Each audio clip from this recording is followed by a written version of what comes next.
Hello बच्चों। तो आज हम अपना एक न्यू सेशन स्टार्ट करते हैं। तो जो न्यू सेशन है यहाँ अगर आप देखिए तो आपको पता चल रहा है ये किस क्लास का, ये है क्लास 12 का। और जो जिस चैप्टर के बारे में पढ़ने वाले हैं तभी हमारा क्लास 12 सेशन स्टार्ट हुआ है।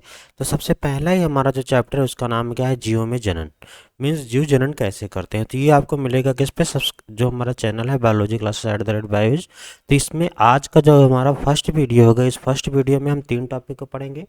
जीवन काल क्या होता है, प्रजनन किसे कहते हैं और प्रजनन के प्रकार के कितने हैं। तो जो हमारा लैंगिक और लैंगिक होता है तो हम एक की कुछ पार्ट को पढ़ेंगे।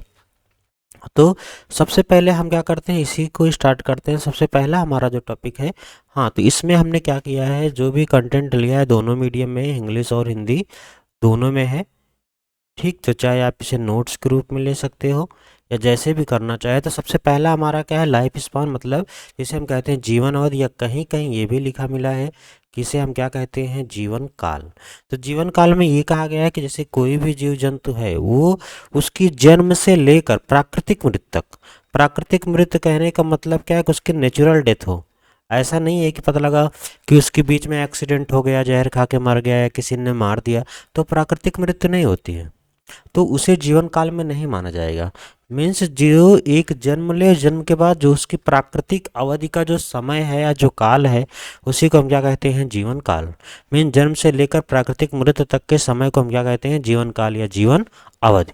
अब जो जीवन काल जीवन अवधि है, तो इसमें ये कहा गया कि जैसे जो जीवन काल होता है, जो भी जीव है सबका एक फिक्स जीवन काल है कि इतने टाइम तो, जैसे तितली मान लो 1 सप्ताह जीती है, मनुष्य को पहले 100 माना जाता था, अब क्या माना जा रहा है कि मतलब 70 साल जीते हैं। तो सबका एक फिक्स टाइम माना गया है। जिसमें ये कहा गया कि जो भी किसी भी जीव जंतु का जो जीवन काल है वो उसके जीव के आकार पर निर्भर नहीं करता। जीव के आकार पर निर्भर इसलिए नहीं करता क्योंकि देखिए जैसे कौवा और तोता, दोनों के आकार में क्या है, समानता है, लेकिन दोनों के जीवन अवधि क्या है, जीवन काल समान नहीं होते। दोनों के जीवन काल समान नहीं होते भाई। जैसे कछुआ का जो हमारे पास क्या है, 150 साल तक जीता है, छोटा होता है। हम्म। लेकिन गाय भैंस क्या होते हैं, कम समय तक जीते हैं। अच्छा, उसी के बराबर क्या, कौवा भी हमारे कितना साल, 15 साल जी रहा है। तो इसमें यही कहा गया कि जो हमारे पास इसमें क्या होता है, जीवन से, जीवन के आकार से कोई संबंध नहीं होता कि जितना जिसका आकार है बड़ा छोटा, कोई मतलब नहीं है इससे। सबका जीवन काल क्या अलग अलग है।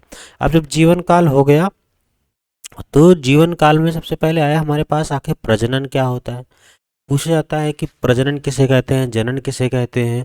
तो प्रजनन में यही कहा गया कि प्रजनन क्या है, एक बायोलॉजिकल प्रोसेस है। बायोलॉजिकल प्रोसेस मीन्स जैविक प्रक्रिया है, जिसमें क्या होता है कि जो कोई भी जीव है तो क्या करता है, अपने समान जीव की उत्पत्ति करता है।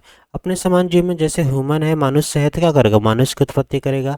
कोई भी एनिमल है तो एनिमल की उत्पन्न करेगा, बर्ड है तो बर्ड की उत्पत्ति करेगा।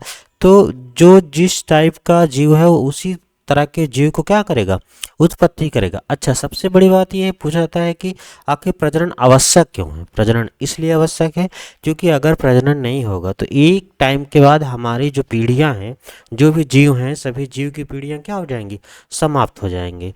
तो सभी जंतु इसलिए प्रजनन करते हैं क्योंकि उनको अपने जीव को क्या करना, अस्तित्व को बनाए रखना है। जैसे फॉर एग्जाम्पल हम मानते हैं कि मान लो कोई बर्ड है, अब वो बर्ड क्या करता है, प्रजनन करना स्टॉप कर देता है। तो उसकी जो लाइफ टाइम होगा या जो जीवन काल होगा, मान लीजिए 50 साल, 20 साल, जो भी होगा, 20 साल के बाद क्या हो जाएंगी, सारी पक्षी खत्म हो जाएंगे। और सारे पक्षी खत्म हो जाएंगे तो उनका अस्तित्व खत्म हो जाएगा।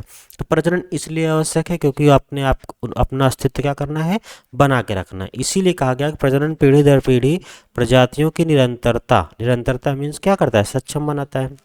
अब जो प्रजनन है, प्रजनन को 2 प्रकार में बांटा गया। पहला है अलैंगिक जनन, दूसरा है लैंगिक जनन। देखिए यहाँ पे सेक्सुअल रिप्रोडक्शन और ये क्या, ए सेक्सुअल। ए मीन्स यहाँ पे क्या मतलब है इसका, अपसेंट। कहने का मीन्स जहाँ पे क्या हो, सेक्सुअल अपसेंट हो, वही हमारा क्या होता है, ए सेक्सुअल रिप्रोडक्शन। तो सबसे पहले हम क्या करते हैं, ए सेक्सुअल रिप्रोडक्शन के बारे में ही पढ़ते हैं। तो ए सेक्सुअल रिप्रोडक्शन का जो टॉपिक है, इसमें ये कहा गया कि देखो इसमें क्या होता है, सिर्फ एक ही जीव या एक ही जीव क्या करेगा, अपने समान जीव की उत्पत्ति कर देगा। देखिए एक जीव जो संतान पैदा करने में सक्षम होता है, संतान जो माता पिता के सटीक कॉपी होता है, प्रति होता है। मीन्स जो जीव क्या कर रहा है, संतान को उत्पत्ति कर रहा है, वो क्या है, अपने पेरेंट्स का एकदम फोटो कॉपी है, फोटो कॉपी है या प्रति है। तो इसी प्रति को हम ये क्या कहते हैं, किसी को हम कहा जाता है क्लोन। भाई क्लोन क्या होता है, क्लोन जो दोनों तरह से समान हो, मतलब आनुवांशिक रूप से, आनुवांशिक कहने का मतलब अंदर से और बाहर से भी, मतलब रूपात्मक कहने का मतलब मॉर्फोलॉजी मीन्स क्या है, आकार की रूप से भी क्या हो, समान हो। तो उसे हम क्या कहते हैं, क्लोन, यानी कि जो उसका अंदर का नेचर हो वहाँ से भी समान हो, बाहर का देखने से भी क्या हो, समान हो, मतलब उनमें कोई डिफरेंस ना हो। तो वो क्या हमारा कहलाता है क्लोन। और क्लोन क्या एकदम एग्जैक्ट कॉपी होता है। अब जो ये कहा गया कि जो हमारे पास एसेक्सुअल रिप्रोडक्शन होता है, मोस्टली कहा गया कि ये जो सिंगल सेल वाले होते हैं, सिंगल सेल वाले जन, अच्छा सिंगल सेल को हम क्या बोलते हैं, जो सिंगल सेल के जंतु होते हैं उन्हें हम क्या बोलते हैं, यूनिसेलुलर। तो आप कह सकते हो कि जो एसेक्सुअल रिप्रोडक्शन होता है, मोस्टली जो लोअर ऑर्गेनिज्म है या जो यूनिसेलुलर टाइप के होते हैं, उनमें अधिकतर ये क्या हो जाता है, पाया जाता है। कौन सा, एसेक्सुअल रिप्रोडक्शन। लेकिन कब, अब सेक्सुअल रिप्रोडक्शन में जैसे हमने पढ़ा प्रजनन के दो प्रकार, एसेक्सुअल और सेक्सुअल। अब हमारे पास क्या है, अब एसेक्सुअल के प्रकार पढ़ना, अलैंगिक प्रजनन के प्रकार है। तो सबसे पहले हमारे पास है विखंडन। विखंडन कहने का मतलब फिजन। फिजन मीन्स क्या है कि जैसे कोई भी एक ऑर्गेनिज्म है, वो क्या हो जाए, दो भाग में डिवाइड होगा और दोनों नए संतान का निर्माण हो जाएगा।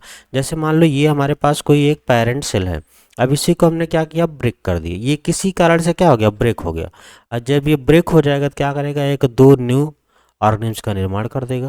तो ये हमारे पास क्या है, विखंडन। अच्छा, जो विखंडन है, विखंडन भी यहाँ पे बताया गया कि क्या हो, दो प्रकार का होता है। एक होता है बाइनरी फिजन, मतलब द्विविखंडन। एक होता है मल्टीपल फिजन, मतलब बहुविखंडन। बाइनरी फिजन कहने का मतलब क्या होगा, द्विविखंडन कहने का मतलब दो पार्ट में डिवाइड होगा। मल्टीपल फिजन मीन्स कहने का मतलब क्या हो जाएगा, बहुत सारे पार्ट में डिवाइड होगा। तो जो सबसे इम्पॉर्टेंट हमारा है, पूछा भी खूब जाता है, तो क्या है, बाइनरी फिजन। देखिए, तो बाइनरी फिजन में ये कहा गया कि ये हमारे पास कब होता है, ये होता है अनुकूल परिस्थिति मीन्स, मतलब जब हमारे फेवरेबल कंडीशन होती है, तो उसी समय जो हमारा पेरेंट अमीबा कहने का मीन्स किस में पाया जा रहा है, ये पाया गया हमारे पास एक कोष की जंतु जैसे अमीबा है और यूग्लिनम है। तो जो हमारा पेरेंट्स अमीबा होता है, ये उसमें पाया जाता है। पेरेंट अमीबा में क्या होता है, जैसे ये हमारा अमीबा है, तो अब अमीबा का जो न्यूक्लियस है, ये अमीबा का न्यूक्लियस क्या हो रहा है, देखिए धीरे धीरे क्या हो रहा है, लंबाई में बढ़ रहा है। और ये लंबाई में बढ़ रहा है, लेकिन बीच में अगर आप ध्यान दो तो क्या हो रहा है, सिकुड़ रहा है। अब बीच में जब सिकुड़ रहा है तो इसी रीजन से क्या होता है, कंस्ट्रिक्टेड होता जाता है। और कंस्ट्रिक्टेड होता जा रहा है, तो एक टाइम ऐसा आ जाएगा कि जो इसका ये प्लाज्मा मेम्ब्रेन है और न्यूक्लियस है, दोनों आके क्या हो जाएंगे, एक जगह पे फ्यूज हो जाते हैं और टच हो जाते हैं। तो यहीं से कट जाता है और कट के क्या होते हैं, दो पार्ट में डिवाइड हो जाते हैं। तो इससे यहाँ पे अगर आप देखिए तो क्या हुआ, हमारे पास एक पेरेंट सेल था और एक पेरेंट सेल से क्या निर्माण हो गया, हमारे पास दो डॉटर सेल का निर्माण हो गया। अब दो डॉटर सेल का निर्माण हुआ तो ये कब हुआ, हमारे पास अनुकूल परिस्थिति में। और एक ही पेरेंट सेल से क्या हुआ, दो डॉटर सेल का निर्माण हुआ। तो इसमें क्या हुआ, एक से हमें क्या हुआ, द्विविखंडन हो गया। अब दूसरा हमारे पास आता है बहुविखंडन। बहुविखंडन किसमें पाया जाता है, हमारे पास जब मलेरिया का जो होता है, परजीवी मलेरिया हमारे शरीर में परजीवी होता है, उसका होता है प्लाज्मोडियम में और अमीबा में पाया जाता है। इसमें क्या होता है, देखिए वो कभी कभी क्वेश्चन पूछा जाता है कि द्विविखंडन और विविखंडन में अंतर क्या है। तो पहला तो द्विविखंडन में दो डॉटर सेल का निर्माण होता है, बहुविखंडन में बहुत सारे डॉटर सेल का निर्माण होता है। दूसरा बहुविखंडन क्या होता है, अनुकूल परिस्थिति में होता है, और बहुविखंडन कहाँ होता है, प्रतिकूल परिस्थिति में होता है। अब प्रतिकूल परिस्थिति क्या है, जैसे उसके जीने के लिए परिस्थितियां अनुकूल ना हो तो क्या करता है, उस प्रतिकूल परिस्थिति में अपने बॉडी में अंदर कुछ चेंज करता है, जिससे क्या करे, वो सर्वाइव कर ले। तो उसके लिए क्या करता है, जैसे मान लो ये उसका पेरेंट सेल है, अब इसके अकॉर्डिंग क्या है कि उसको जीने के लिए अनुकूल परिस्थिति नहीं है, तो इसका न्यूक्लियस अंदर होता है और ये चारों ओर अपने और क्या करते हैं, एक मोटा सा लेयर बना लेते हैं। ये जो हमारे पास क्या है, मोटा सा लेयर है। अब इस लेयर को हम क्या बोलते हैं, सिस्ट बोलते हैं। अब सिस्ट के जो भी इफेक्ट होगा सिस्ट पे होगा, अंदर कुछ इफेक्ट नहीं होगा। तो यहीं पे जो न्यूक्लियस है ये कंटिन्यू डिवाइड होता है, डिवाइड होकर क्या करता है, बहुत सारे डॉटर सेल का निर्माण करता है। फिर जैसे ही अनुकूल परिस्थितियां आती हैं, तो अगर इसमें लगातार भर रहे हैं तो एक टाइम ऐसा आ जाएगा कि कोई न कोई जगह तो ये क्या होगा, वीक होगा। और जहाँ से वीक होता है वहीं से क्या हो जाता है, फट जाता है। और फट जाता है तो ये जो डॉटर सेल हैं सब क्या होती हैं, बाहर निकल आती हैं। तो एक ही बार में क्या हुआ, बहुत सारे डॉटर सेल का निर्माण हुआ। तो इसीलिए इसे हम क्या कहते हैं, बहुविखंड। अच्छा, ये किस कंडीशन में होता है, प्रतिकूल परिस्थिति में, और वो हमारा किसका बहुविखंडन किस में होता था, अनुकूल परिस्थितियों में। अब इसमें आया दूसरा हमारे पास जो है वो क्या है, मुकुलन। मुकुलन मीन्स क्या होता है, ये भी क्या होता है, एक कोश की या बहुकोश की दोनों में पाया जाता है। इसमें क्या होता है, एक बर्ड लाइक ग्रोथ निकलती है, और वही बर्ड लाइक ग्रोथ क्या होता है, बड़ा हो जाता है और शरीर से अलग होकर क्या करता है, एक नए जीव का निर्माण करता है। तो जैसे प्रत्येक बहुकोश के मतलब मल्टीसेलुलर में जो बाह्य वृद्धि निकलती है उसे हम क्या कहते हैं, मुकुल, और यही बड़ा हो जाता है। तो अपने पेरेंट को, अच्छा ये मुकुलन तो होता है, लेकिन मुकुलन कभी कभी पूछा जाता है कि मुकुलन दोनों में होता है, पौधों में भी होता है और जंतुओं में भी होता है। अगर मान लो आपसे पूछा कि मुकुलन में क्या होता है कि जो जंतु होता है एक बड निकलता है, और वही बड क्या होता है, अलग हो जाता है, अलग होकर एक नए प्लांट का फॉर्मेशन करता है। लेकिन अगर पूछा गया कि पौधों में किस में पाया जाता है, पौधों में आपके पास क्या होता है, पौधों में होता है खमीर। अच्छा, खमीर को इंग्लिश में हम क्या बोलते हैं, ईस्ट में पाया जाता है। दूसरा अगर जंतुओं में पूछा जाए तो एक होता है हाइड्रा, तो ये हाइड्रा में होता है। जैसे यहाँ पे अगर आप देखिए तो ये हमारा बडिंग इन ईस्ट है, यहाँ पे देखिए ये हमारा पेरेंट सेल है। अब यहाँ से एक छोटी सी बड निकली, और ये बड क्या हो गई, देखिए धीरे धीरे बढ़ती गई, बाद में यहीं से क्या हो जाएगी, अलग होगी, फिर जिस जगह पे ये सेटल होगी वहीं पे क्या करेगी, एक नए प्लांट का फॉर्मेशन कर देगी। उसी तरह से देखिए ये हमारा ये हमारा है पौधों में, बडिंग किस में हो गया, पौधों में, और ये बडिंग हमारा किस में है, जंतुओं में। अभी अभी मैंने बताया था कि जंतुओं में बडिंग होता है किस में होता है, हाइड्रा में, पौधों में किस में होता है, ईस्ट में। तो ईस्ट में बताएगा कि जैसे ये पेरेंट सेल है, यहाँ से एक बाह्य वृद्धि यानी कि बड निकला। अब ये बड जैसे निकला धीरे धीरे बढ़ता गया, तो यहाँ से क्या होगा, डीअटैच हो गया, हट गया। अब ये हट गया तो क्या किया, एक नए प्लांट, नए हाइड्रा का निर्माण कर दिया। तो इस तरह से कहने का मतलब बडिंग हो गया। बडिंग के बाद क्या है, फ्रेगमेंटेशन।